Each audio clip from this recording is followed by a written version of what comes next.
So I'm going to go ahead and get rolling if that's okay with you, Duane. Yeah, sounds good. Okay, so I'm Darla Palmer-Ellingson, and today we have a special joint collaboration with Maui Nui Marine Resource Council's virtual monthly speaker series and the public affairs show Island Environment 360, which I host, which is a full circle view of Hawaiian culture and environmental issues on Maui, and it's brought to you by HY Media. We will also be recording today's presentation for all 4 HY Media radio stations, but it will also be aired on Akaku Maui Community Television, and we should be on Facebook Live right now as well. First off, big mahalo to Maui Nui Marine Resource Council for inviting me to host with you. M&MRC is a nonprofit organization working for healthy coral reefs, clean ocean water, and abundant native fish for all of the islands in Maui Nui. We have Ann and Meredith on the panel today from M&MRC. They're hiding in the background. They're helping us with all of the technical parts of today's presentation, so welcome. And also I wanted to pass along that M&MRC launched an initiative to help homeowners, resorts, condos, and businesses reduce their toxic herbicides and pesticides. Many people are really surprised to learn that these toxic chemicals travel through our porous volcanic soil, and eventually they arrive in the ocean where they can harm or kill corals and fish. And working with resources from the community, including the Hawaii chapter of Beyond Pesticides, this just helps everyone learn about alternative ways to control weeds and bugs. And I understand that we're gathering up those poll results now, so hopefully you had a chance to check in on that. And today's topic from M&MRC is about how to succeed in home gardening and DIY care without those toxic chemicals. And you know, that's a challenge if anybody's tried to do it. So today we have a special guest, Duane Sparkman. Welcome, Duane. Hello, aloha. How's everybody going out there? Great. And you know, he's in his gardening hat, he's out there. We are so fortunate to have you with us today, Duane. I understand you have a real passion to preserve intact Hawaiian forests and the perpetuation of Hawaiian culture, along with quite a background as a professional landscaper, designing and maintaining luxury resort properties and private residences. You've worked in Haleakala National Park's Vegetation Management Division and are the Assistant Engineer and Landscaping Manager at the Westin Maui. Did I get all that right? Yeah, I just recently got a promotion. I'm now the Chief Engineer at the resort, so that's a good thing for me. Yeah. Oh, that's awesome. Okay, I'll adjust my notes here. That's all right. That's all good though. Hey, before we look at those poll resort results, just kind of touching on your background a little bit, can you tell us, does the Westin operate pesticide-free? Yeah, that's correct. It's an initiative that I kind of brought into the hotel as a protective thing for the hotel as well as its employees and all of our guests. It really came to us as a protective measure for the reef. And in turn, it protects everybody else from there up. It's an awesome situation. So they promote it. They let me do it. I've been able to do this without increasing our budget. So that's one of the best things about it. That's amazing. And is that kind of a trend throughout the island with the different hotels then? We're trying to build upon this. My hotel is kind of the proving ground of it. And we welcome people to come walk it and look at it. And I'm totally free and open to share the information I have on what we're doing, because it's a necessary change that we have to do as an island, nation. We have to protect our small, little, tiny 600 square miles we have of land here, and that goes into the ocean. So we just got to be careful. A lot of the bounty that we get is from the ocean, and we have to protect that. Right, and that's so essential because those resorts are on the ocean as well, I would imagine. Hey, before we jump into exploring your garden at home there, Meredith, do we have poll results? We do. Oh, good. I hope everyone can see that. So the first one, it looks like a lot of people have or have started a home garden, 65%, and another 28% thinking about one. Do you maintain your own yard and garden? Wow, 72%. That's amazing. So a lot of people like us need help there. How often do you use herbicides in your garden or yard? You know, that's interesting because that drops down to 40% that say never. But you know, there's quite a percentage, you know, rarely or sometimes, and I'm sure it's a lot of people that are looking for those alternate solutions. And then pesticides in the garden, same kind of thing. You know, it drops down to 37% that say never. So then the rest of the percent is split between rarely, sometimes, frequently. Good thing though, it's not frequently. What are your biggest gardening or yard care challenges? Looks like insect pests is winning out there. Yeah. And Wayne, I gotta say, my mock oranges just got like chewed to the stem overnight.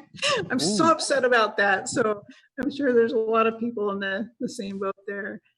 So thank you guys for answering that poll. That really kind of gives us a really good idea where people are coming from.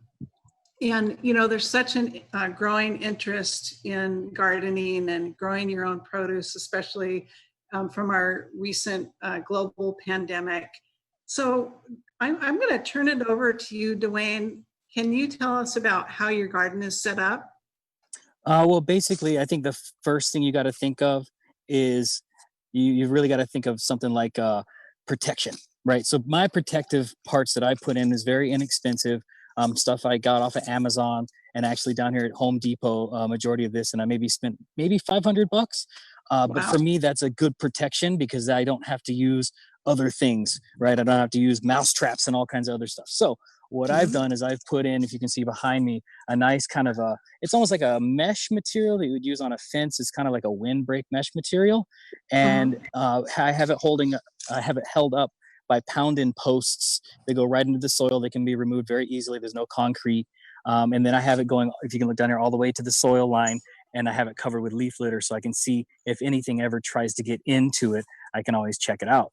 I also have kind of an animal netting you can see here. It's maybe about a 1/2 inch by 1/2 inch square black netting, goes over the whole entire thing, and that keeps the birds and chickens out because those things will eat a lot of your stuff. So my whole thing is protection up front, and that's the first step, is to build something like this. I mean, even small planter boxes, you can very easily cover it with some sort of mesh material or a netting like this, and can stop a lot of the stuff from getting in. Sure. And those are the metal poles that you use, that were the pound-in poles? That's correct. Yes, you can get those at Home Depot. I think they're like maybe $8 a piece or something like that. And you can rent the little slam thing, the tool that you use, like a giant fence hammer, Right. and Yeah. put those right into the soil. Used that before. Yep.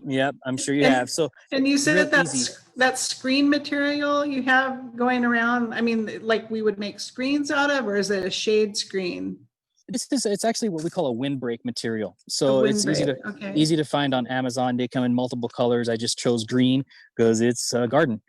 So, Sure. you know, yeah. So it's really, really easy. And also another thing is what I did is in the entrance, I made it even hard for kind of anything big to get in. So I have kind of a door situation where you actually have to go through a tunnel to get into the thing. So it's completely protected. And we always pay attention to that because cats could get in. You don't want them using your planter boxes as a litter box.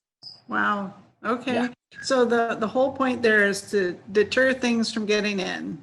Yep, that's number one. That's totally number one. So, and so I'm going to go ahead and into the garden now, and you can see I'm kind of shooting the tube right here through here. So a little barrel riding right there. It's kind of fun. But yeah, now I'm in the garden, and within here I have just a few supports to keep it up above head high. You know, easy rope. You know, so real simple construction. Just it's real stuff that you can try to use that you might have at home. I mean, or you can get online or down at the store at Home Depot, Ace Hardware, whatever. You can see over here I have an old swing set, and I've converted it into basically a trellis that supports the majority of my vines. You know, and then how some DIY. Yeah, I mean, just if you got stuff you're gonna throw away, you might as well turn it into something you can use, right? So it's just an Right. easy support to put in, and I'm really No, happy you can see. that's a really good solution because I was thinking about wind. You know, I have a fair amount of wind out here because I have open property. So having that support would be a really good idea. Yeah, I mean, and also wind block does help. I mean, wind breaks are a big deal, but also with a nice breeze, I say, you know, heavy winds. If you're in haiku and you're getting those heavy north winds, it's kind of rough on the plant material. But a good breeze helps a lot of the bugs not necessarily set up camp in your plant material. So it actually Right. helps to breathe. Okay, great. And then, so that is kind of your whole protection plan. What are your plants actually planted in? So what I've done is I've actually gone down to my local, I guess you say, commercial purveyor who supports a lot of the farming here. It's called Simplot here on this island. If you're coming from Mhm. other islands, you could get it from BEI or other places. But you just go and you ask for like I think this is, what do we call this? It's a biofungicide mycorrhizal inoculated organic material base. What do you call it? Potting soil. And from that, I add my own organic fertilizers and then mix that in to begin. And all I do is I follow the instructions on those fertilizer kits. It tells you exactly what you need to have according to what you're putting in the ground. But it's really important to start with the good material so you can have good results. You know, but also don't worry. You are going to lose some plant material for sure. You're going to lose a few plants. You will lose some fruit here and there. It's all part of the process. So don't So be you said, afraid. And I'm sorry, starting with good material. So what do you mean by that? I mean, so, I mean, no good like material from not good material. so what I do is like I'll actually go and purposely buy the potting soil that's what they call OMRI certified, and that's a Mhm. certification that says that it's organically certified and processed to not have any type of bad carcinogens or any synthetics inside of it. So that's what I start off with. That's my base material, and then from there I will supplement the nutrients with a nice organic nutrient material, and it depends on what I'm planting. Yeah, and so like Okay. I said, it all depends on what you're planting. Okay. So that base material, is there a brand name that you can recommend? Well, I mean, there's a few different times. This is actually called just Pro Mix. It's Okay. actually called Pro Mix. So you just look that up. You can go see your purveyor and ask him for a Pro Mix bale. And these are, I think, 3.4 cubic feet or something like that. So it's a good size bale and it goes a long Mhm. way. And so what I do is I actually mix it in with my soil that I have, and I dig kind of a trench, and I mix my soil together with all my fertilizer, putting into the trench of my regular soil, mixing it together with my regular native soil, and then planting in that trench, you know, putting my drip irrigation along the side of that because you want it to marry along with the soil really well. Okay. So if you're planting a whole variety of different things and you don't want to end up with, 20 different nutrients, can you ask for advice and say, look, I'm planting these 20 things. Is there something that might be a good formula for half of them, or are we talking about a lot of different mixing and so forth? Some of it really depends on, like, for instance, you'll have a plant like a tomato that grows only so big because Uh-huh. its leaf space only takes up so much area. But then you have a plant like, for instance, over here you have these giant vines, you know, zucchinis, these gigantic leaves. So you have a little bit different nutrient that needs to support that system. So it is Uh-huh. kind of a little bit of a scientific thing, but it's all on the label on how much you're supposed to apply to these areas. So one particular product that you buy will have all the different formulas for the plant. You know what I mean? So it's not you're going to go out and you're going to buy a fertilizer, but it'll tell Mhm. you exactly what you need for that particular plant on the label of that particular product. Okay. And are there bad fertilizers to buy? I mean, we're talking about trying to get away from toxins. So, um, Okay, so like a big one that we're talking about here is what we call uh, water insoluble nitrogen. Okay, so you okay. want to have water nitrogen that does not break down in water. Right now, you're sold normally a very water soluble nitrogen. What are we on the island? We're a giant sponge. We Mm, are generally a recharge zone, which means everywhere you add water to the land here will end up in some sort of aquifer or drinking water or straight into the ocean.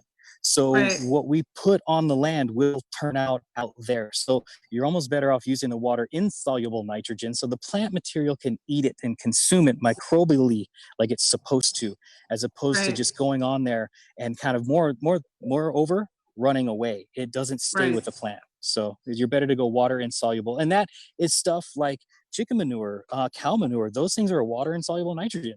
That stuff happens naturally. It's a natural occurrence. And those can be based inside of your fertilizers that you use. What about compost? Is that a good fertilizer? What I'm recommending is people do the tiny little DIY 5-gallon bucket composting situation and make your own compost in your own backyard. You know what's going in it. It's not that hard to do. And it's one of those things where you have this gratification of, I just created this soil. Now I'm growing something in it. And now I'm getting it to consume it. It's a full cycle. So it's not that hard to do. Me personally, I'm not composting here because I'm only planting in specific areas. I'm not doing large tracts that I'm planting like rows and rows and rows of stuff. So that's why I'm Right. using the potting soil, and I'm using a fertilizer to amend that soil. Okay. Well, I don't know if there's other people that are in my situation. You can put in the Q&A if you are, but you can see my farm in the background behind me. And so I do have a large area to cover, and I am trying to learn about composting. I'm new at it. Is there a good place for people to go and learn about composting if they do have large areas to cover and that's the way they want to go? Well, I'll tell you right now, like looking in your backyard right now, I see there's bananas. You have all those areca palms, looks like maybe eucalyptus trees probably, and that large lawn, all It's of a which are coconut not. tree farm. Oh, I do see coconuts right there. But one good Right. thing is even with the coconuts, like all these plants of that size, you don't have to worry about the Maui Eco compost that we make here that comes with a 25% sewer sludge, because it takes so long for those particular ornamental plants to produce a fruit that it's already filtered all of that material out, and you don't have to worry about it. And so all of those plants, I'm saying minus the bananas, you can put Maui Eco compost on. And that's the best thing for lawns, palms, trees, coconut trees. All of those things are great for that. As far as putting that stuff on food you're going to consume that is created in, say, 30 days, no. You want to go with a regular native soil and, like I said, amend it and add some organic material to it yourself. Okay. Wow, that's a really good suggestion. Um, so prepping the soil and anything else that we need to talk about there? Well, I mean, as far as that goes, remember, you are what you eat. Okay, that's the Uh-huh. biggest thing. And what you put into the soil gets into that fruit, and you want to be able to consume it. I mean, toward the end of this, I'm going to harvest a bunch of stuff, and I'm very happy because I'm going to have a nice caprese salad this afternoon because I have a lot of fresh ingredients. So it's one of those cool things. I know what I put in here to grow this stuff, and I know that when I consume it, I don't have to worry about it. And it's also, hey, I get to pat myself on the back a little bit. How cool! I grew some food. Okay, good. What about irrigation? Not so much of a problem in Haiku, but you're in Wailuku. So do you irrigate? Yes, I do. I have to. I'm more in the drier areas of Wailuku, but that's okay. It's drip irrigation. I'd actually prefer that if I kind of show you some of the setups I have depending on what you got going on. Right down here, I have some potted onions and chives. You can see right here. And so what I've done, I've actually got just a drip tube. Goes right off my drip line, goes right into the pot, and that's what irrigates this particular plant.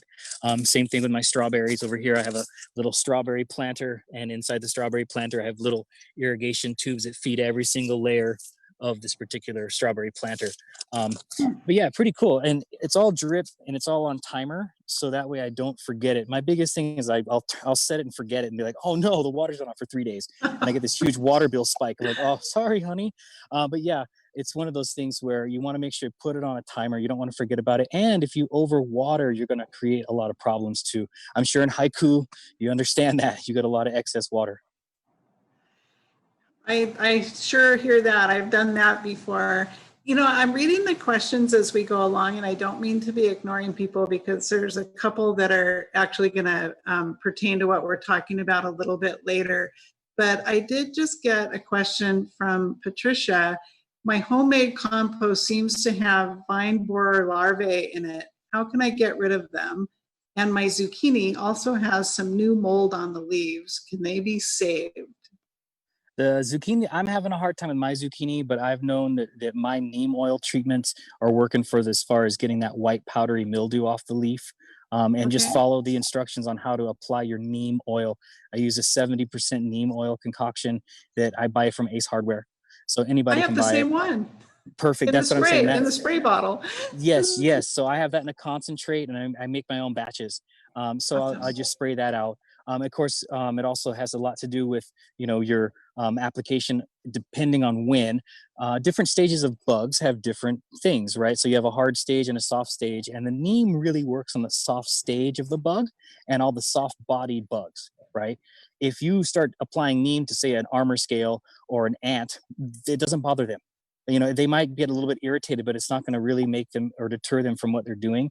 So you have to use things like either at home, you can use a Dawn soap, any type of liquid soap, mix it in a bottle along with a neem oil. And that right there takes care of two things. It takes care of any hard body bug because they breathe through their exoskeleton. So if you suffocate them with a soap, they'll just die.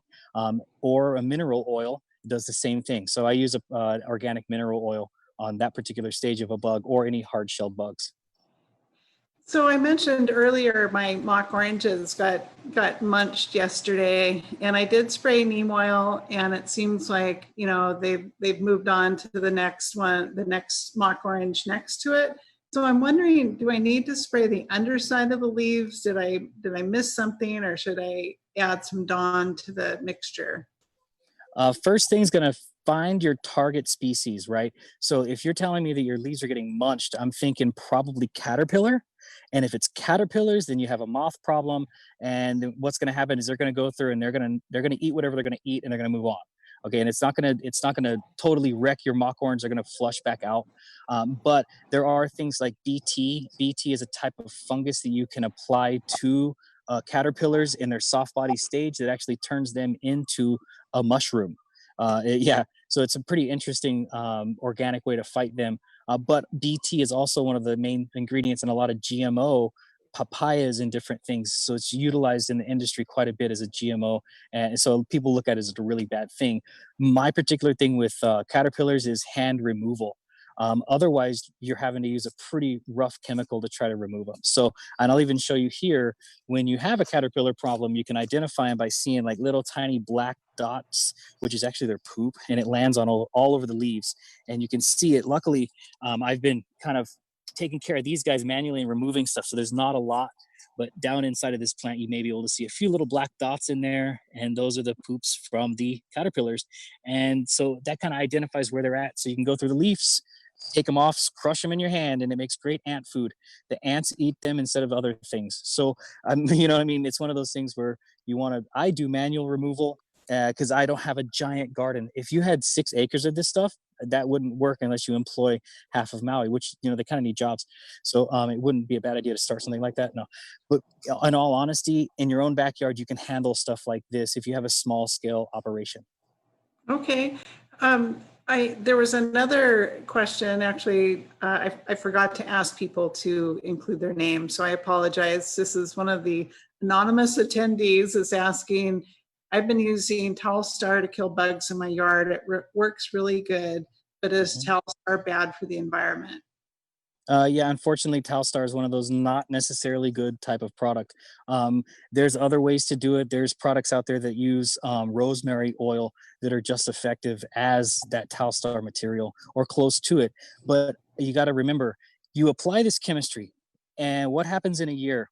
This stuff comes back, and then you apply the chemistry again, and then the stuff comes back. So for me, I would rather apply something that's safe more often than something once a year that's really bad. So I'm trying to get people to understand that even if you switch over to organics, no, it doesn't solve the problem immediately because it's not exactly, doesn't do exactly what you think it's going to do because of your maybe expectations. But it's you just got to keep working with the product and understanding when it works best, its efficacy, as they say, and that's how well it works. And just work with it and use it. Make mental notes and use it over and over again.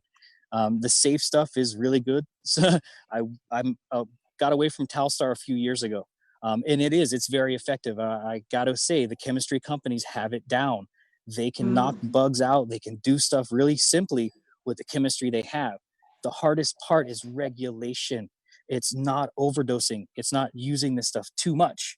So our whole thing with the industry, like where I'm at the hotel, we are regulated. We have to follow laws. We have to follow strict rules. We get audited. If they want to come in and look at what I have sprayed, I have to keep this running spreadsheet of where, when, and how much I've sprayed. And so I have that. It all has to be stuff that's legal to spray on these areas. Now, a homeowner does not have these regulations. And so our whole thing is we're trying to get the homeowner basically to understand, don't overdose. More is not better. You know, when it comes to organics, in some cases, more is better. And that's because of how the product works. A lot of these other things that are not organic, no, more is not better. The plant can only take up so much and the rest goes into the dirt. And then that dirt, it goes into your food. Okay. Sure. So just keep that in mind. Okay. Well, we've got a couple of other insect questions. So as long as we're down that track, we might as well stick there for a minute. Okay. I have a question from DC asking, how can you cover every leaf in many leaf plants like a bottle brush shrub, especially with multiple trees and applications? Well, like I said, it has to be, you have to find out what is your target speed. What are you trying to get rid of? So you're having a bottle brush plant. What's happening on your bottle brush plant? What's the thing that's getting, you know what I mean?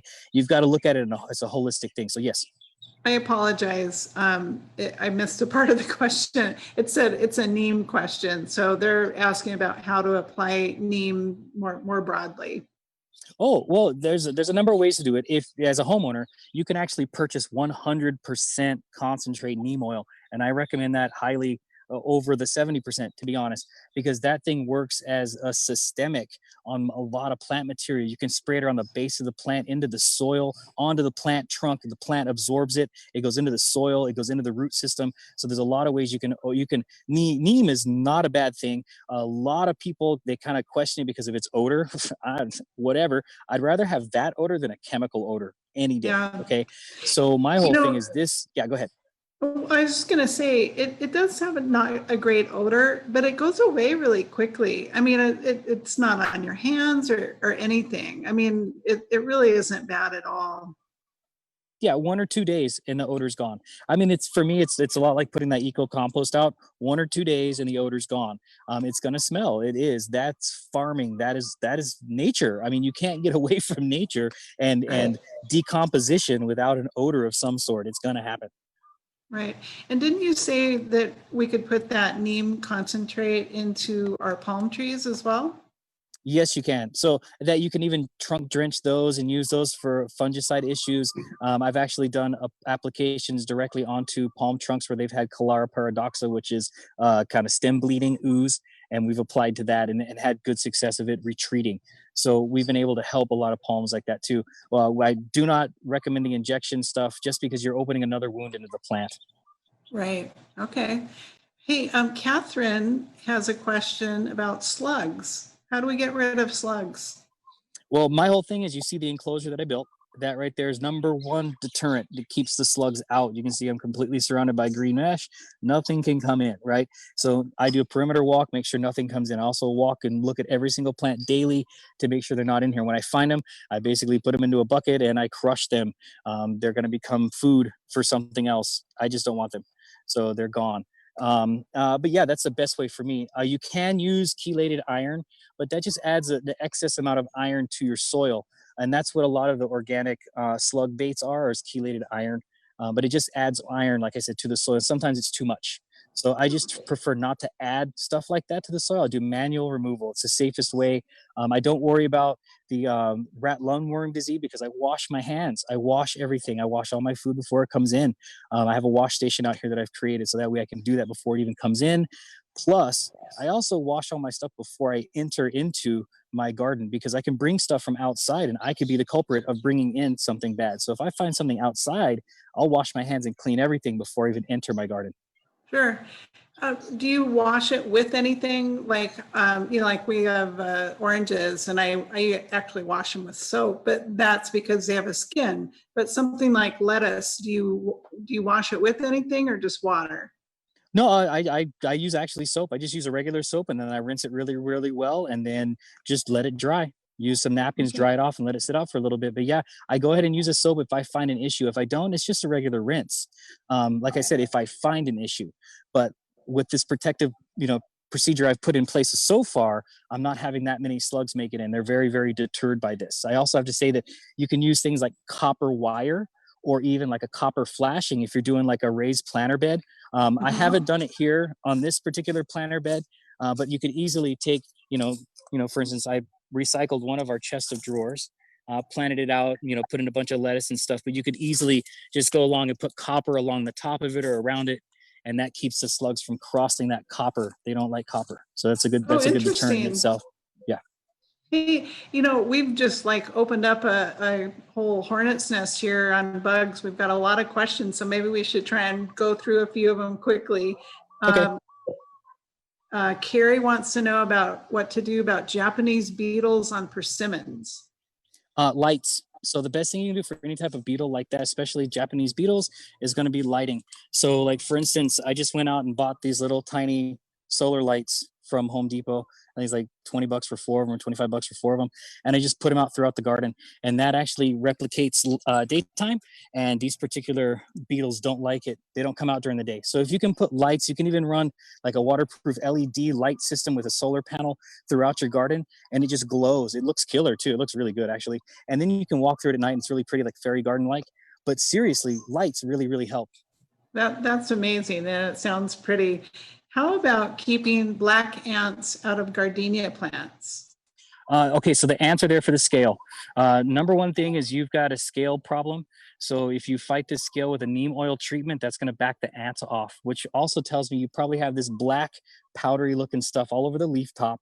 And once you notice that that stuff's dried up and starting to flake off and you can put your hand on it and it's not sticky, you've kind of won the battle, but not necessarily the war. So you've got to continue to maintain that and pay attention to that plant because that stuff's tough, especially gardenias. They're super sweet. The scale loves that stuff. They want to get in there and suck all that sweetness out of that plant and utilize it. And the ants eat those sugars off of those scales. So that's how you're getting that stuff up into the tree.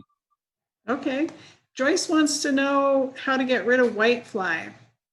That's going to be your neem oil treatments. They're a soft-bodied critter. So you're just going to do a normal neem treatment just like you would. Just follow your instructions depending on what particular product you're using.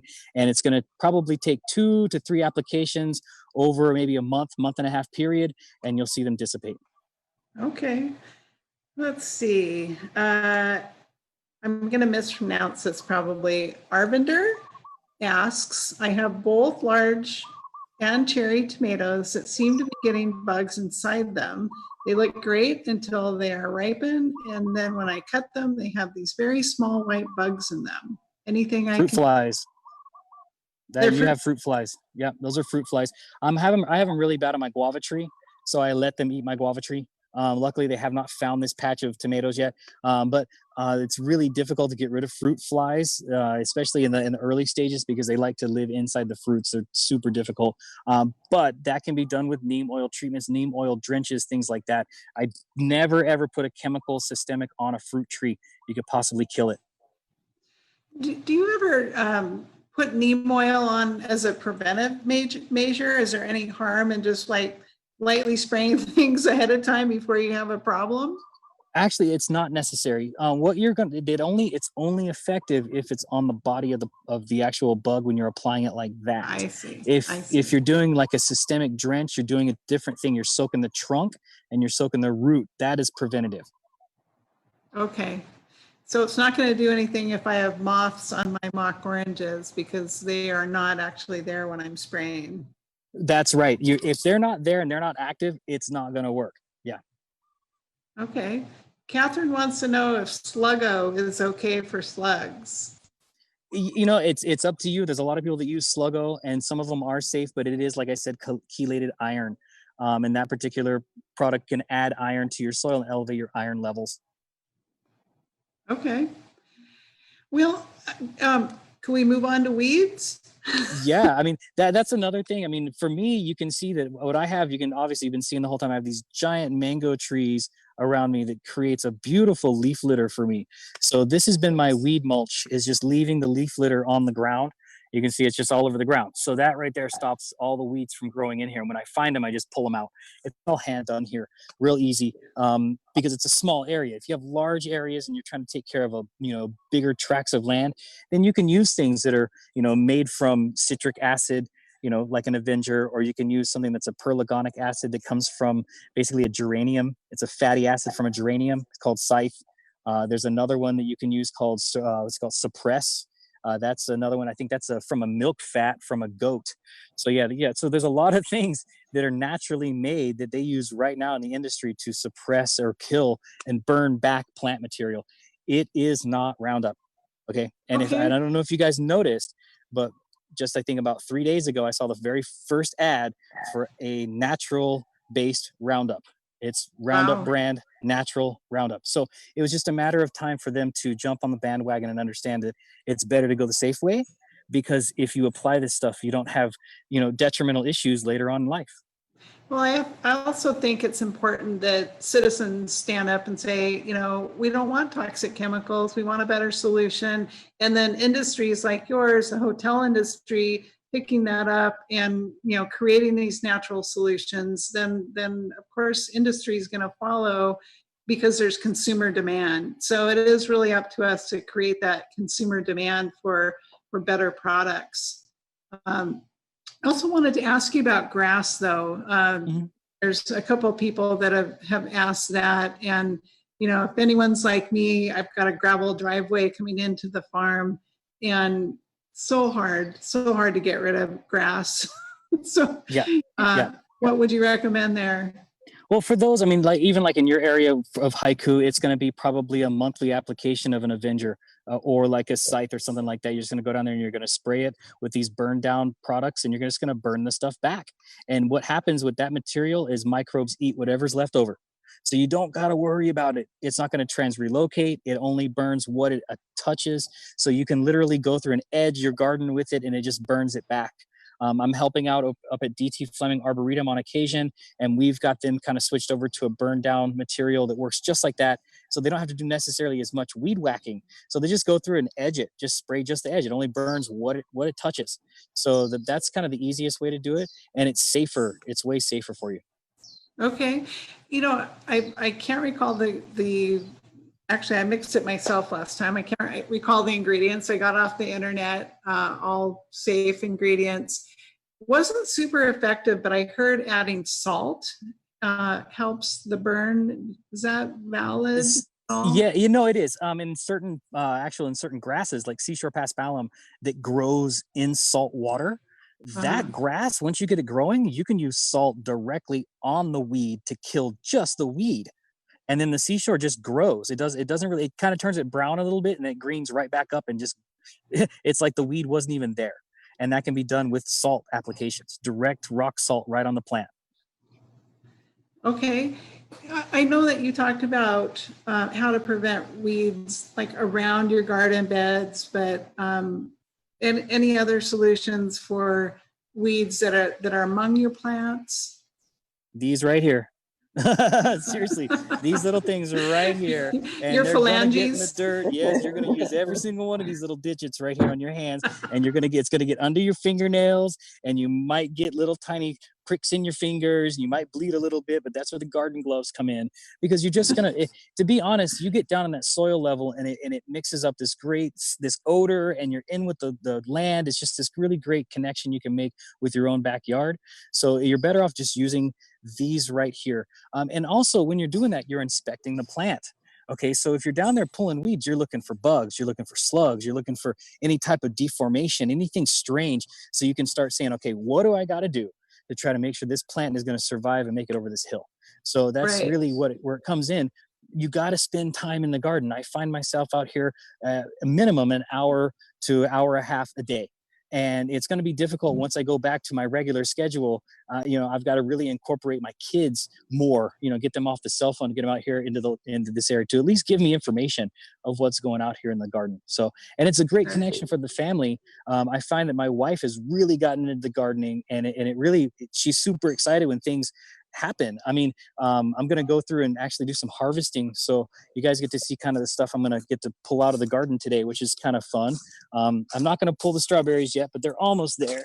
You can see I've got little strawberries happening right there. So yeah, pretty exciting to have strawberries in the house. Super sweet strawberries, very easy to grow. I'm going to pull up some radishes right now, which we have some watermelon radishes. And these are from seed. Oh my goodness, he's huge. So you can see right here, this is a radish. Okay, so I have a giant radish I just pulled out of the ground. So we're actually going to pickle these guys. So we've got some radishes. I'm also going to pull up some tomatoes because I'm going to make some caprese this afternoon. So I've got some I'll romas. be right over. Let's see, I got some romas right here that have been growing. These are about maybe 30 days in, popped right off into my hand, is ready to go. So I mean, you can see how huge this roma is. Yeah. Do olives grow on Maui? Absolutely. Olives are great here. You just have to have the elevation. They prefer a cold night. So up country is great for olives. Matter of fact, there's an endemic species of olive called an olapua that grows out in Oahe. It actually grows up here in West Maui Mountains. So the olapua is a plant that grows throughout the entire state, but it's a native olive. So pretty cool. Nice. That'd be nice with your caprese. Yeah, exactly. I mean, we're going to do some purple. I have some really nice purple basil that we're going to pull. So this is a really cool species of purple basil that I got from Jimmy Jones up at Pukalani Plant Company. He grows stuff out for Walmart, Home Depot. So most of the big box stores you go to, Jimmy grows really great products. So I'm going to give a plug to Jimmy Jones at Pukalani Plant Company because they're kind of like family and they hook it up. So it's kind of exciting. Oh yeah, I accidentally pulled a nice purple radish. So yeah, these are all from seed. So the cool thing about the seed is that it's organic. You grew it, you started it. It's, the seed is latched onto the material you've put in, and it can actually survive better, starting from organic. So it's for me, it's kind of exciting. Sorry, I'm pulling some tumbling Tom tomatoes. These are little tiny cherry tomatoes. You can see that. So pretty exciting. So lots of little fruits here and there. Melissa in South Maui has a lot of flies, and she was wondering if they hurt the veggie garden or flowers or palms, or are they just an irritation? Flies are going to be more of an irritation because what they're doing is they're actually breaking down the stuff that you wouldn't want to break down. So when you see maggots and stuff, I know it sounds weird, they're actually doing a really good function by decomposing material. So it's okay. What tells me is that somewhere in the vicinity, there's something there. It's either a mango tree or some sort of fruit tree or something that's breaking down and it has some sort of food source. And that's where you've got those flies. And in a lot of situations, it could be mice, rats, dead mouse, dead animals, things like that. That's where you're going to see fly concentrations. So just be aware of your surroundings and just, if you have to, man, it sounds really weird, try to go through and clean up as much as you can around your property. I have a big property. It took me a while to get it completely cleared out. I'm sure Haiku, you've got nooks and crannies and you're like, oh my gosh, you find stuff every day that's kind of unique. So definitely keep your area clean and just pay attention to that because that's where the flies come from. Okay. We've got quite a few more questions and we've only got a few minutes left. Do you want to drill through some questions real quick? Yeah, let's knock some out.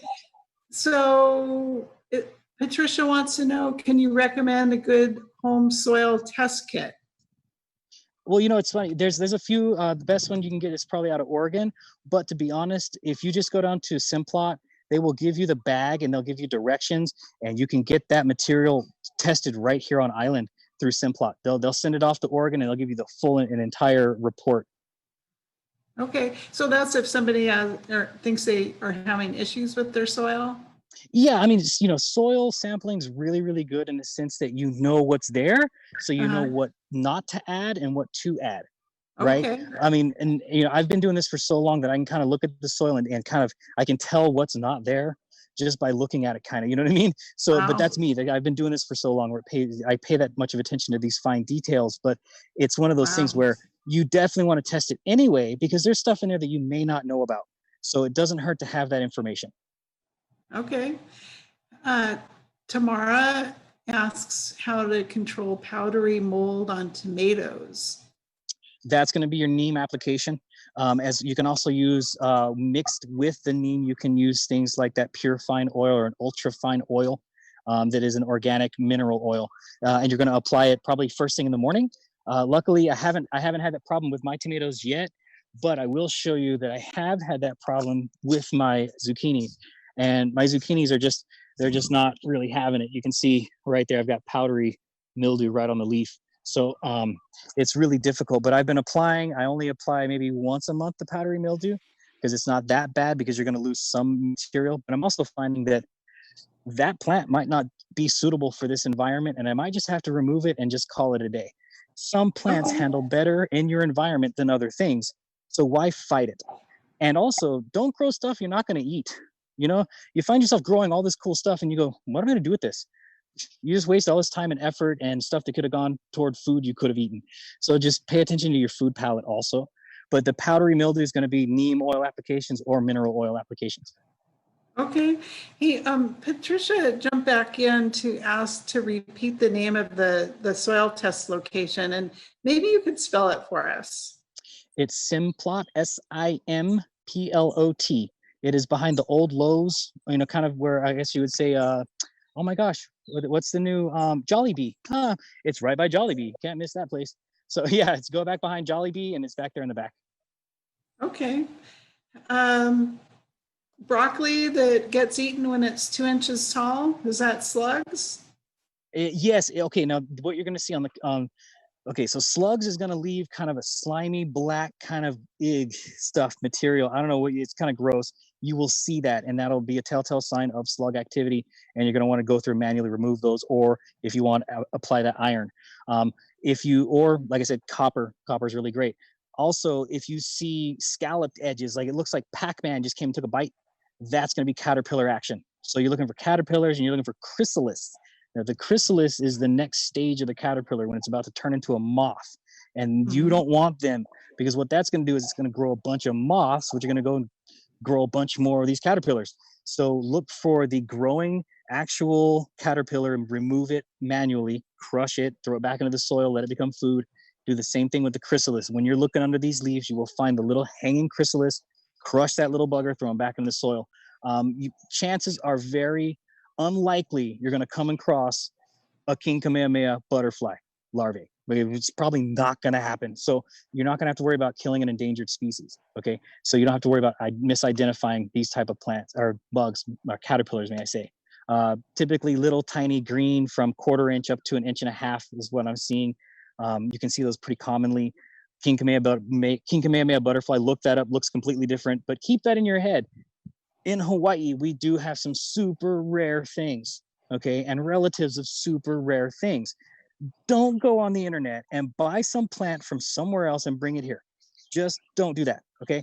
Because you might introduce something here that's not supposed to be here or could mix with something here that's going to eventually deplete that particular plant out of this gene pool that we have here in Hawaii. So really pay attention to what you're bringing in. I know a lot of people are like, I bought this from Florida and I brought it. No, let it stay in Florida. Okay, go visit it. You don't need to bring it here. Okay, so Barbara wants to know about our mango tree. They significantly cut it back 3 years ago and it hasn't since. It's going to be 7 to 10 years from cut back before you get a crop. Don't worry about it. The plant will be fine. You basically gave it a haircut, and I'm assuming your trees are probably anywhere from the 20 to 30-year-old range. Mine are in the close to 100-year-old range. So we have quite old giant mango trees here. And this particular one here is a one-of-a-kind mango that was hybridized here many years ago. So there's only one of these on the world. So pretty unique species. So mango trees are super tough. They're the strongest canopy plant in the world. You can hold so many more pounds per square inch on a little tiny finger-sized branch than you can any other type of plant. So they're great wind block. They're great trees. But don't be afraid when you cut them back if they don't fruit. That is going to happen. Okay. Well, don't worry, Barbara. Your mango tree will come back. Yes, it will. I'm going to end on this question. Tasha wanted to know, Are there any online communities we can join on Maui or Hawaii to continue these types of conversations after the webinar? You know, when you and I were chatting, I mentioned how hard it was for me to find tropical ag information. So where can people go after this? Well, I mean, there's all kinds of tropical forest groups on Facebook. Like, honestly, I'm part of those too. I see tropical fruit growers. They're mainly from the Big Island, different ones from Oahu and Kauai.